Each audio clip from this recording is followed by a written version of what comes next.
Good.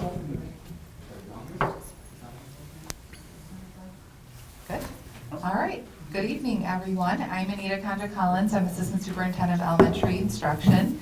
I am here. I've been actually spending the day with David today, and it's been very fun to be around the district with him. So I want to introduce David Raleigh.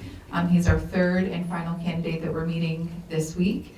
I'm going to let you get started with just introducing yourself, telling us a little bit about yourself, why you've come to Oxford, and then maybe, because we've been really almost all over the district today, just some highlights from your visit, and then we'll open it up to questions from the group. Absolutely. Okay. So my name is David Raleigh, and I am from Lexington. I say Lexington, Kentucky. That's not where I work, but that's kind of where I was born and went to school and that kind of thing. But currently superintendent in LaRue County, Kentucky, Hodgenville, which is the birthplace of Abraham Lincoln. Finishing up my 36th year in the state of Kentucky in public education.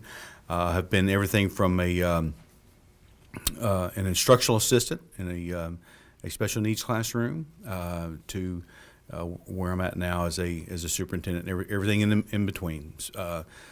Substitute teacher, teacher, coach, assistant principal, assistant superintendent, and superintendent. And even had 4 years of working with the Kentucky Department of Education as an education recovery leader, working with some of the at the time what they were called priority schools in the state of Kentucky, and did that in Louisville, Jefferson County. The reason for my interest in Oxford is looking at all of the different openings that are around the country. There just seem to be lots of positive things that were taking place in the Oxford school system.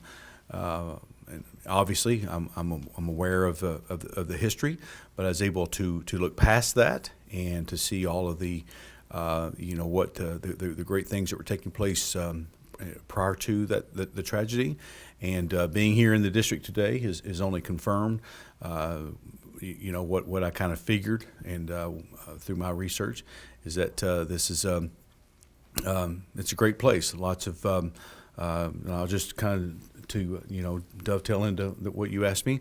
Got to visit a couple of elementary schools, the middle school, the high school, central office, and everywhere that I have gone, I was greeted with lots of enthusiasm and with very very welcoming, very inviting environments.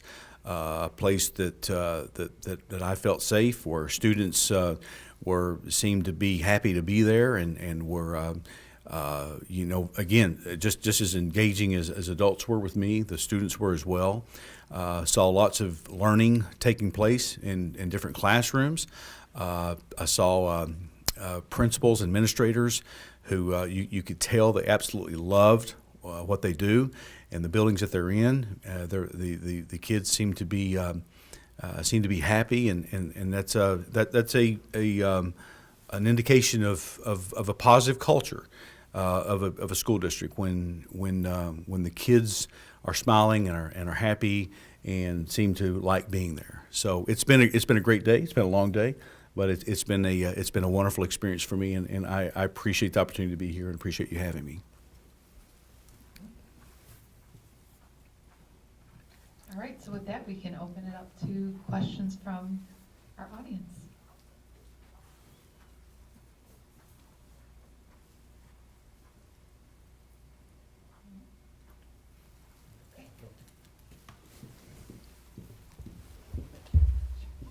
So I appreciate your experience in the public education realm. I think it's really important that our next superintendent has that experience versus somebody who's functioning in a private, exclusive environment. So thank you for being here tonight.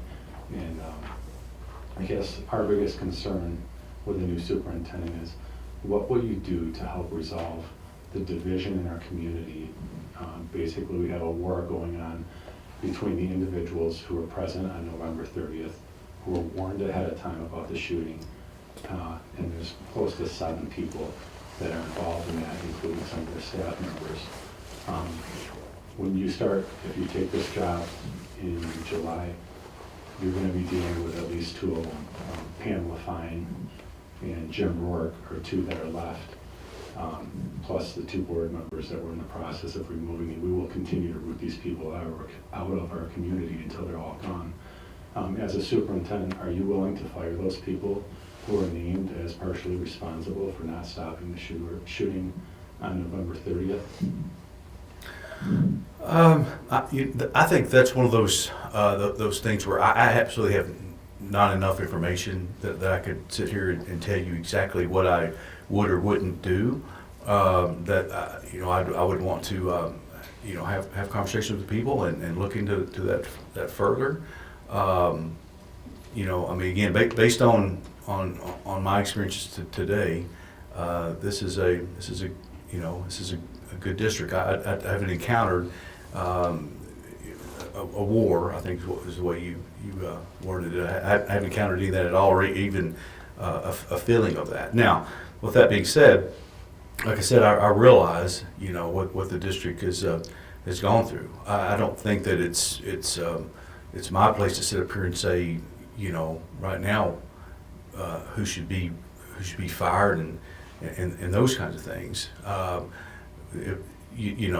I do believe in accountability, so I'm not afraid to have conversations with folks that are not following policy, not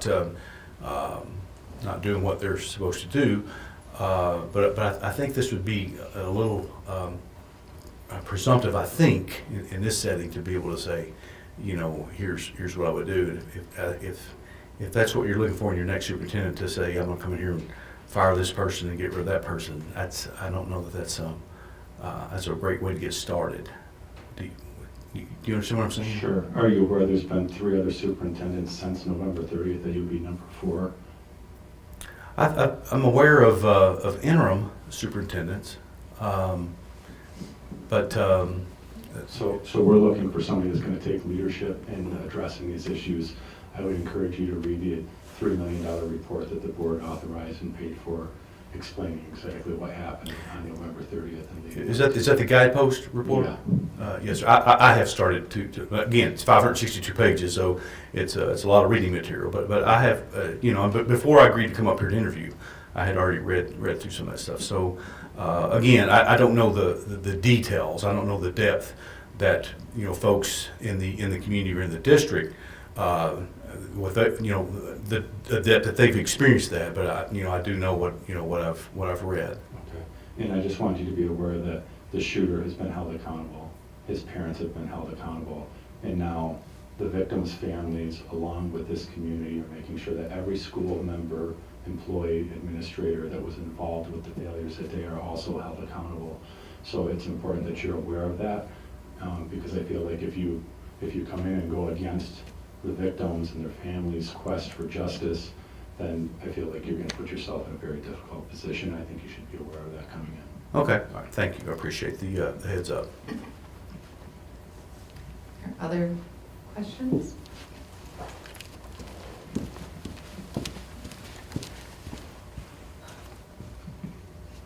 Thank you for coming up. I appreciate that. The one concern I have is getting the reasoning why you put in your retirement notice in the school district that you're there, Mm-hmm.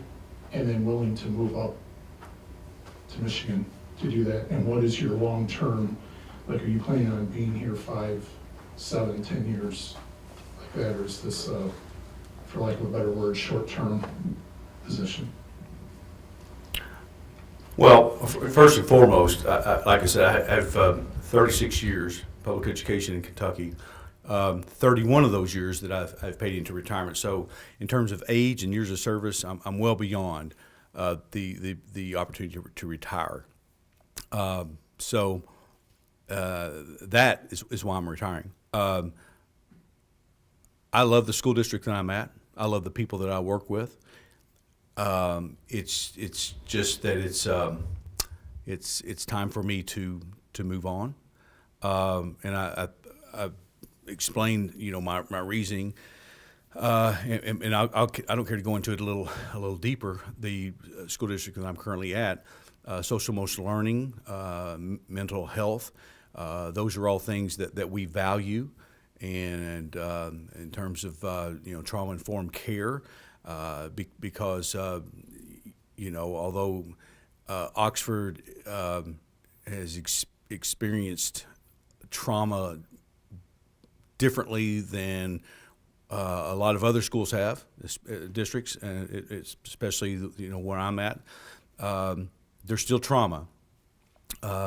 Kids come to us with trauma every day. Adults come to us with trauma every day, and so being able to value that and prioritize that in my district, it's allowed me to build a skill set that I feel good about and am comfortable with, and feel like that I could add value, make a difference with that same skill set in another district. Again, I know the history of Oxford, and looking at reading the reports, reading the profile that HYE did, I felt like the needs of the district and where my skill set was a good match, and that's what I will say. I'll go on record as saying this is what I've told stakeholders earlier today. That selecting a superintendent is a huge decision. It has to be a good fit for the board and the district, but it also has to be a good fit for the person coming into that spot. So I feel like that I have a skill set that I can that I can help people. So that is that's my motivation behind that. Now, how long is somebody going to be here?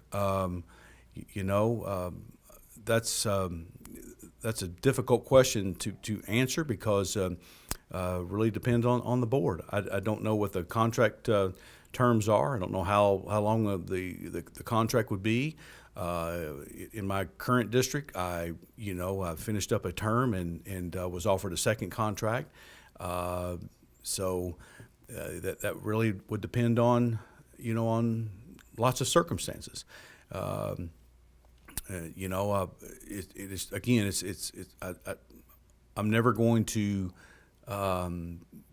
sit up here and say something for certain that I know that I cannot. In other words, I'm not going to lie to you up front. So I'm going to be here 10 years. I don't know that. I'm going to be here for as long as it takes. If that makes sense. Again, I don't know what the terms of a contract would be. If it's like in Kentucky, it could be no more than 4 years. I don't. In Michigan, I have no idea what that is. So I guess that's where we would start to see if there was an extension beyond the first year, or I'm sorry, the first contract.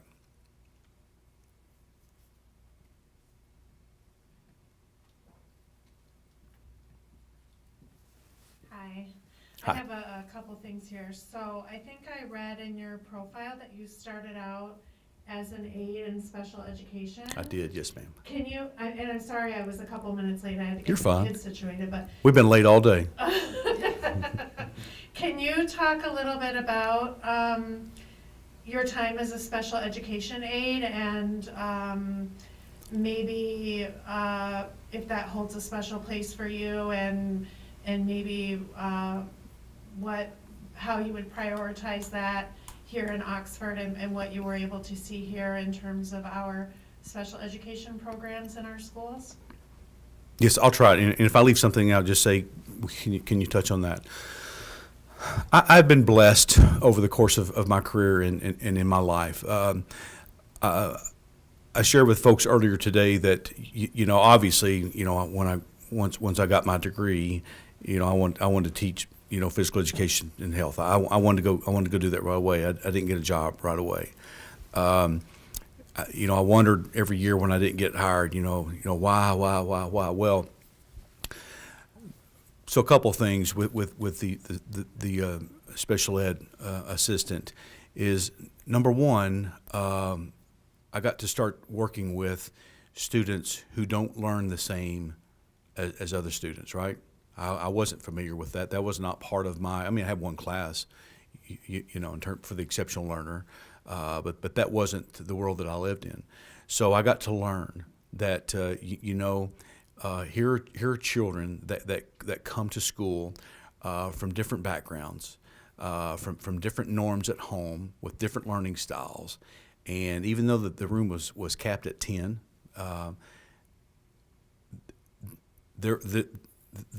they all had needs that needed to be met, right? So I got to learn that early on. So that helped to form me as an educator to know that, well, if I've got 10 kids in this one setting, then when I have a classroom full of 30, then chances are all 30 are going to have individual learning styles, individual needs that I'm responsible for being met.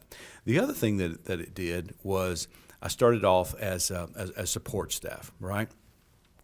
It allowed me, as I look back, I'm able to develop relationships, meaningful relationships with in Kentucky we call it's called classified, but we refer to it as support staff.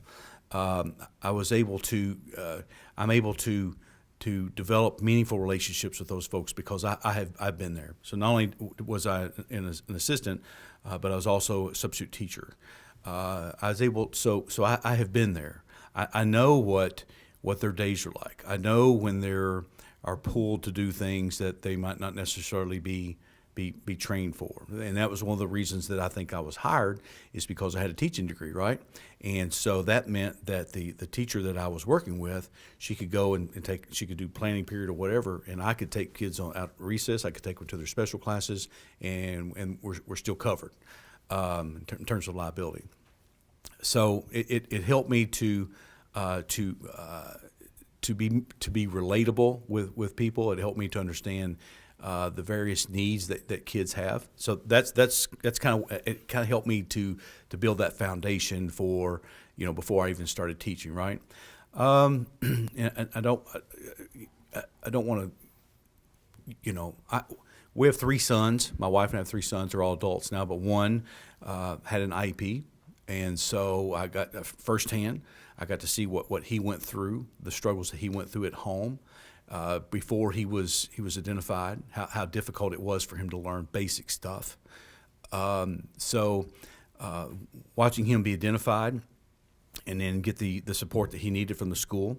And then I was later blessed enough to be his principal in middle school. And so that I was the one there to be able to provide not only those supports and accommodations for him, but other special needs students as well. And to have those expectations, again, it didn't hurt that he was my son, but to have those high expectations of teachers, so that they would have high expectations of those students. And I spoke about this earlier. I don't know if anyone in here has ever heard of John Hattie, but he's done lots of research on effect size and what has the greatest effect size on learning. And the thing that has the largest effect size is expectation. So that is something that resonates with me to this day, is having expectations that all kids. As a matter of fact, you could see it in I think it's included in my leadership transition plan, that one of my core beliefs is that all kids can learn at a high level if provided the adequate amount of time and support. Was there anything else along with that I didn't address? Okay. That's good. So if you become the superintendent, and you're at one of these board meetings,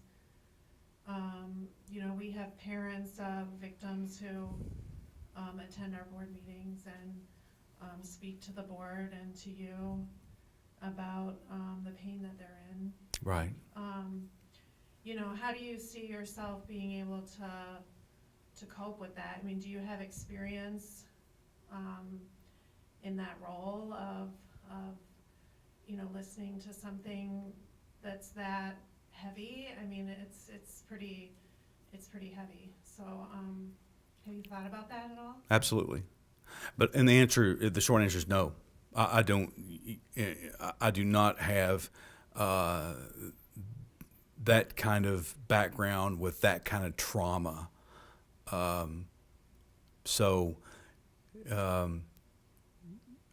But But let me say this: I love people, and I love building relationships, and I love making connections and helping people make connections and helping people feel belonged. And so what I do know, and this is just based off the perception surveys and having some conversations I've had in the district today, is that that there is a disconnect between the community and the schools. I don't know that it's as great based on the conversations I've had that is depicted in the surveys, but it's still there, which I see as I referenced this earlier today.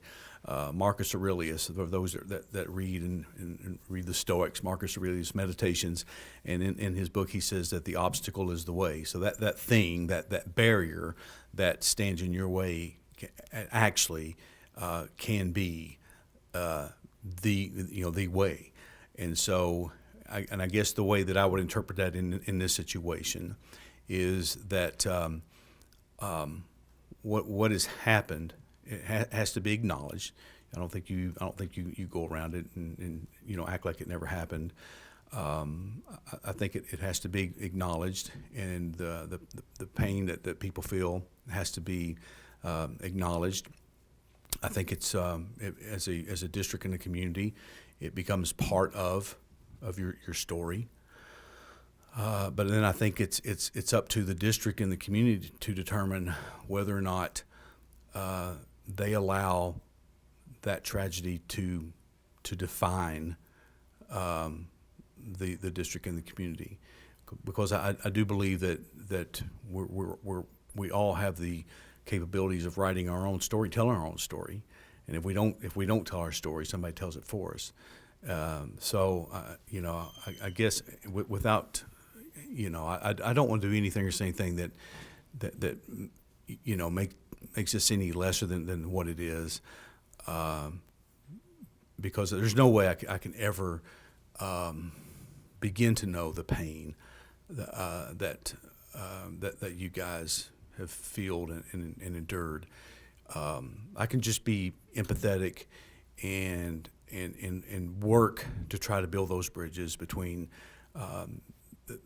people in the community and people in the school district, and try to move forward. And that's the thing. I don't think something like this is something that you ever get over. I just think it's something that you have to move past. And I do think that you as a district, you want to move forward, and so therefore you would have to move past it. So I would listen to those people. I would listen, and I would empathize. I mean, absolutely. And again, when you ask why here, well, that's one of the things that I feel like I'm competent at is listening and trying to find solutions. So.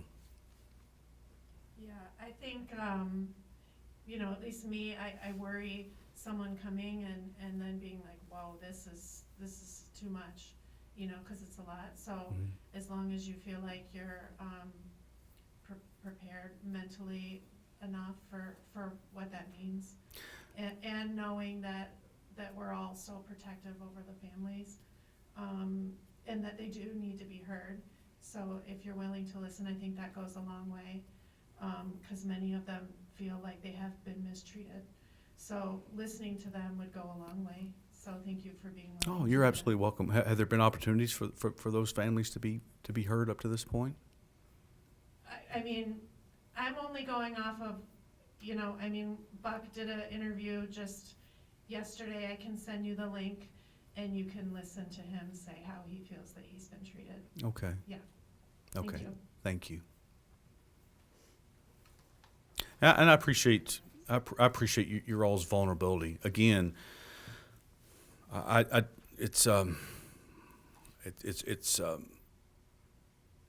words can't describe. I mean, I have a lot of respect, even though I've only been here for a day. I have a lot of respect for the students and the teachers in that building who continue to go on and thrive. I just, I don't know. My heart breaks. My heart breaks for the schools, the families, and the community. But I think that you could. I think it can get better.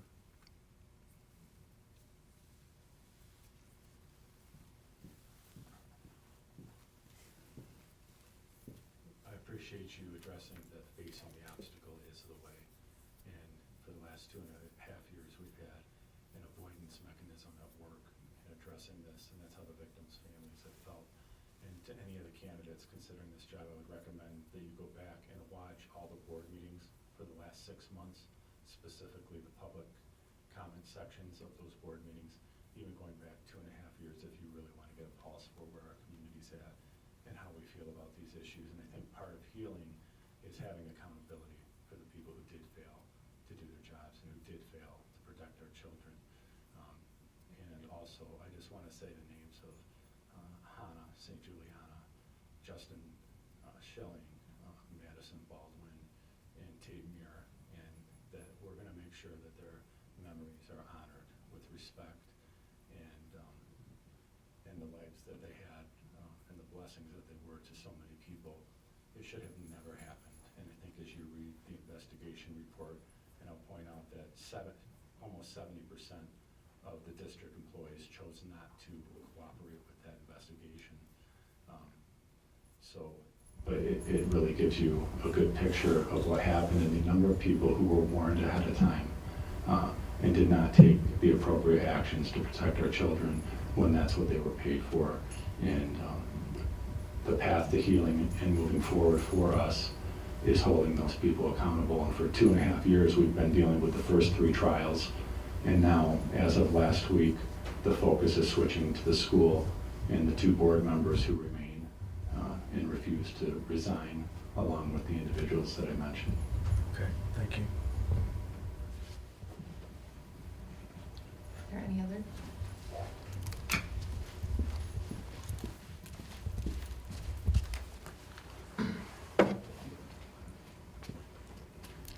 Hi. So I just want to, I guess, get your clarification on a couple of things in your initial interview Okay. that you mentioned, and then you kind of re-mentioned it tonight. You said the tragedy is something that we need to move past. And I completely agree with that statement. But to move past it, you need to move through it. And I somewhat get the impression that I don't want you to think it's something that, oh, this is being blown out of proportion, the issues. You made a comment with your initial interview that Oxford doesn't have any troubles or problems that any other school district has. But as a result of what happened here, there are some problems and troubles that the students face that are very unique to most school districts.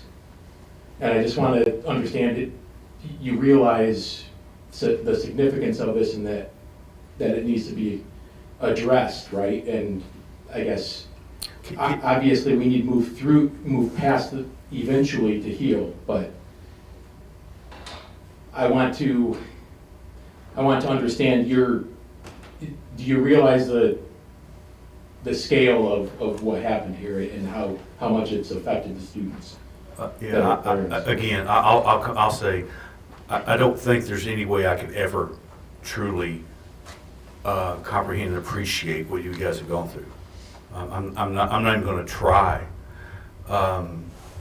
So, and I don't know what the context of that what I said. Oxford is no different than any other school district. But in that respect, it is different, and I've tried to make that that distinction. So, and I won't take issue with the verbiage, going through it, going over it. I think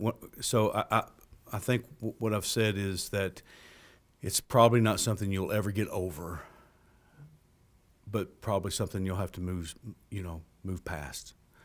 And so if you say get through it, I don't really know what that means. I guess that whether it's me or whoever the superintendent chosen is going to have to make time to sit down and have conversations with you guys to get an understanding of what it is that's going to is going to help you. What it is that's going to help us work together as a community and as a school district. As long as there's antagonism, you won't be able to do that, regardless of who the superintendent is. Can I just add to what I think you might be trying to say? I think that you had a very positive experience here today. We interacted with a lot of happy, healthy kids on the outside. I also think that there are lots of kids that have, as a result of the shooting, some anxiety or stress or fear, things that maybe were not there before that they're still working through, that maybe sometimes we don't see it. They present one way, or for some kids it is, they can't even still come into the building. Right. So I think what you're trying to say is that that's still there, and how are we acknowledging that and working through that? Yeah. Absolutely. I don't want to speak for you, but I don't know. You've explained it much better than I did. Yeah. Hi, I'm with them. So I guess in our situation, we have 3 kids, 3 different experiences. We have a 2022 graduate, 2023 graduate, and a 2025 graduate. So they were all in the building that day. Yeah. Our 2025 graduate is still there, and on paper she looks great. Right. Her sabers are green, her grades are okay, her grades are good, her attendance is okay. But she's not okay. And if you interacted with her today, you would not know that. And I guess our concern is what is your plan, what is your skill set to work through that? Because yes, we do have to get through it, but like when I look at her, I don't know how that, and when I look at all of my kids, I don't know how that's gonna happen. And it is affecting her ability to, even her memory, her recall. So when you talk about academics, eventually that will play a role in that. And in your first interview, you said you thought you tried to, put yourself in our position, and I think you chose the date of January 6th, which I thought was, kind of an interesting choice. It was a little bit political, maybe a little bit polarizing. And to me, those 2 dates between the 30th and the 6th are worlds apart. So I guess, what is your plan and your skill set to reach those kids that look great on paper, and that maybe you interacted with and never would know, that she's texting all day, that she's having panic attacks, that she's throwing up at night, that she's not sleeping, that she's, the list could go on. Right. But she looks great during the day. Yeah. So, I agree with you. I shouldn't have used January 6th, but I think what I was saying was that when I looked at the report, people referenced November 30th several times, and so it's almost like when when people talk about the other event, the January, it's a date. That's all I was saying. Is they just kind of they call it a date, and I think the point I was trying to make is that up until that time, my middle son was born November 30th, and that typically that was a time of celebration for me, and now all of a sudden it has a new meaning for me. So I apologize if I offended you. I didn't mean it that way at all. I don't know that I was offended. I just thought our community is quite divided. Yeah. And I think that in my mind, January 6th is also a date that You're right. divided a lot Yeah. of people. So in my mind, if I was going to liken our experience to anything, it might be, I don't know, September 11th or, Good point. February 13th, when other events kind of like Yeah, ours. that's a very good ours point. That's happened. the first thing that popped into my head. Okay, that's fine. So But my as far as, I like- apologize. So in terms of your daughter, and and again, based on the comments, the survey data that I've looked at, there's a wide range of where people are, and some are. There's some people who say, we need to have opportunity to grieve, and this deserves attention. That and then there's other people who say that we need to get on back with academics. You see what I'm saying? There's a wide range there. So, so my comment to that is, you're not going to be able to fix it with one broad stroke, because there are going to be people, whether it be students or staff members or family members, they're going to be at different places in this thing. And as somebody said to me earlier today, when I made that comment, they said, and it could vary from day to day, and I see that. So I think in terms of your daughter, and my hope would be that, and I think this is going on to some extent, the social emotional and the mental wellness and all those kind of things that the district has put into place would help with those. Now, without knowing your daughter, without having conversations with her, I couldn't really, and I will say that I'm not a mental health professional. I'm just somebody that loves kids and tries to make kids feel good about being at school and wanting them to feel like they're surrounded by people that care about them. But I would say that with your child and any child, that I would have to, meet them where they are and help them. And again, lots of grace, lots of, understanding. I don't think you put even though I said we move past it, I don't think you can put a date on that. And here's why.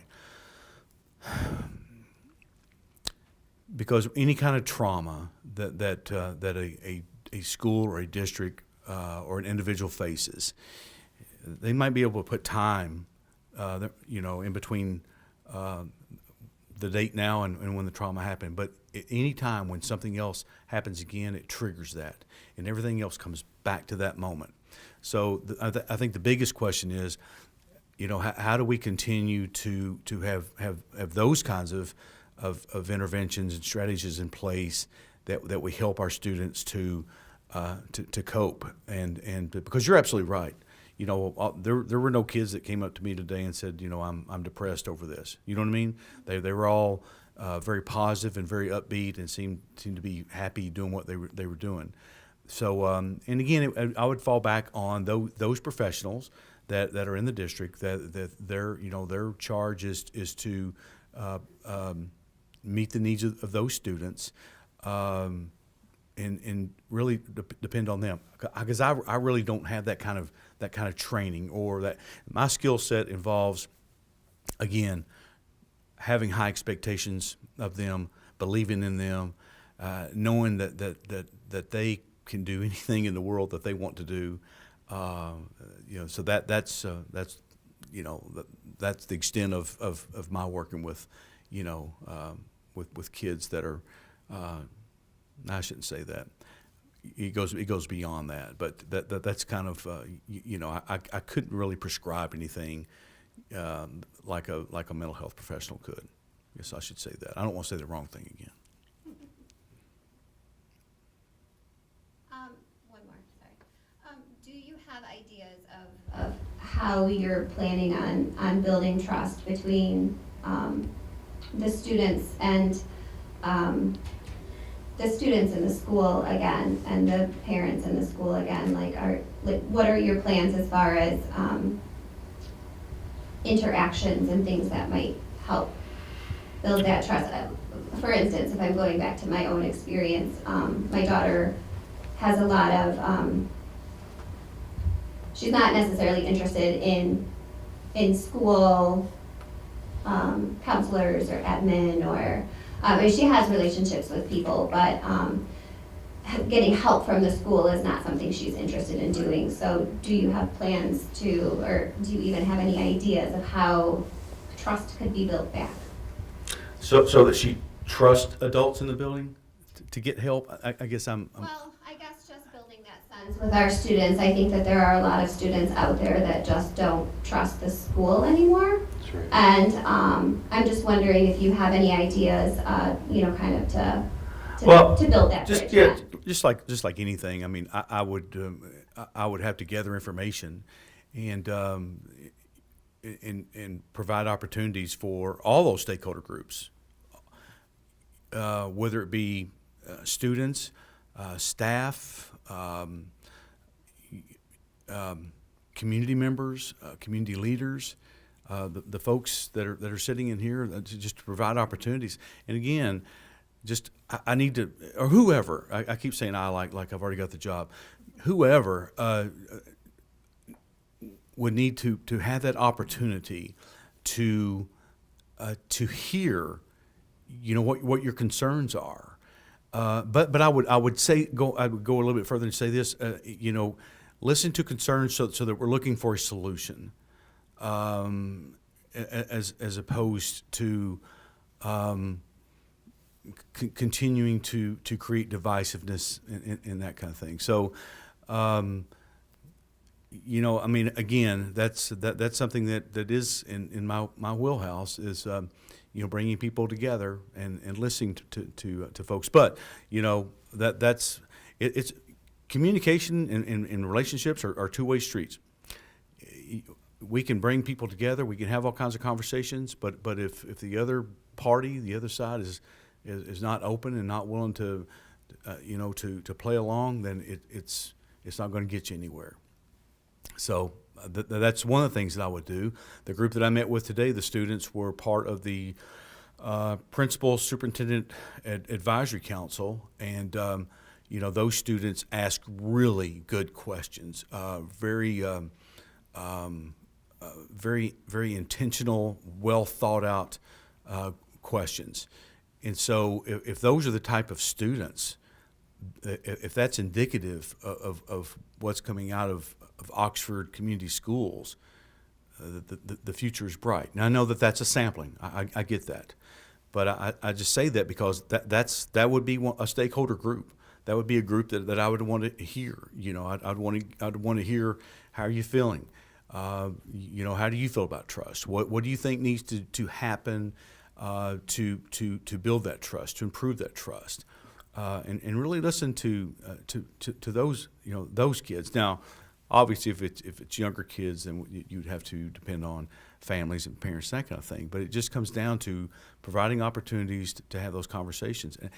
And again, listen, I know that this job is going to be a challenging job. I know that because I don't know. Along with whoever the superintendent is, along with the day-to-day operations of running a district, has still got to find time to allow those stakeholder groups the opportunity to be heard and trying to find that time to bridge those gaps. So it's I'm not foolish enough to think that it's going to be a breeze. So I hope that answers your questions. That's all that I know to do is just provide an open line of communication and make sure that everybody's voice is heard and valued. Okay. Can I add a question to that? So we did meet with a group of students today, and it's a pocket, as you said. How can we increase student voice that is beyond just that pocket? What are a couple of strategies that we might be able to use to get more student voice, so that if maybe she doesn't want to come to a situation like that or sit in a room like that, I mean, it's also hard to sit in a space where you might be feeling different from how other people in the group feel. So what are some strategies we might be able to use to get more voices heard? Obviously, it's easier to enlist student voice and student agency from the older students. I would reach out at any time that a decision was going to be made that was going to impact the kids in that building. I would offer some kind of a a process for allowing those students to have input on those decisions. Now, sometimes maybe what they're saying is out of the realm of possibility. In my opinion, and I mean no disrespect to any other stakeholder group, but the students are probably the most important group of stakeholders that we have. In everything that we do, all the policies that we create, the curriculum that we teach, all this stuff is done to them. And most times they have no input, they have no say on how that's dictated to them.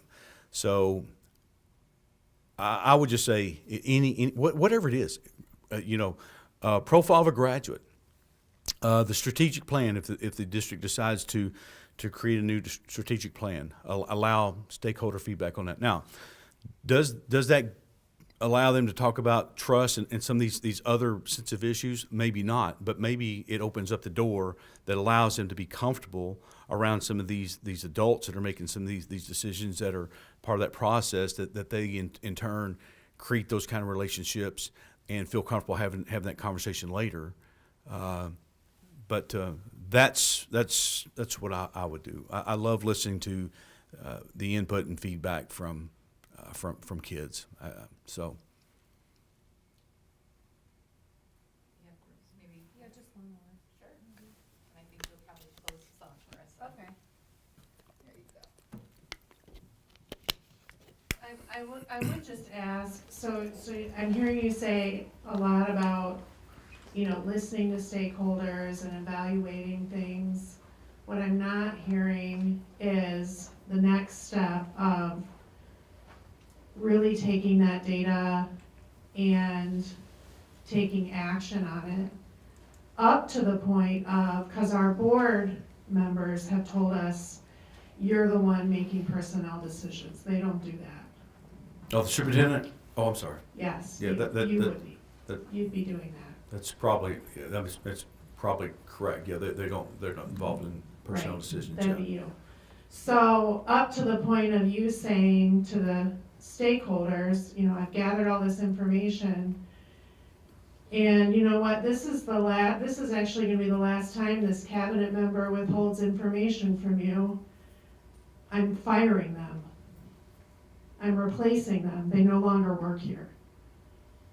Is that something we can expect you to be willing to do in Oxford as superintendent if you meet with your stakeholders and you determine that someone is not performing their job adequately here at a cabinet level?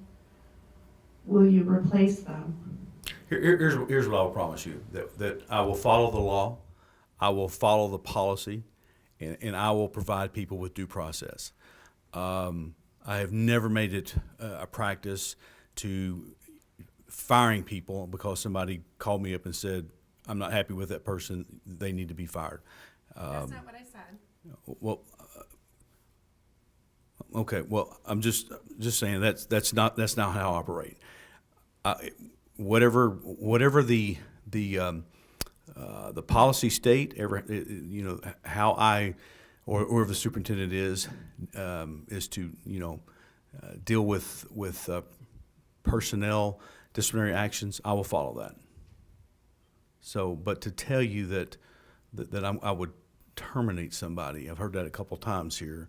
Kind of makes me feel uncomfortable having that kind of conversation here in a public forum, because I just personnel actions and decisions are kind of sensitive in nature anyway. And I do believe that people have due process.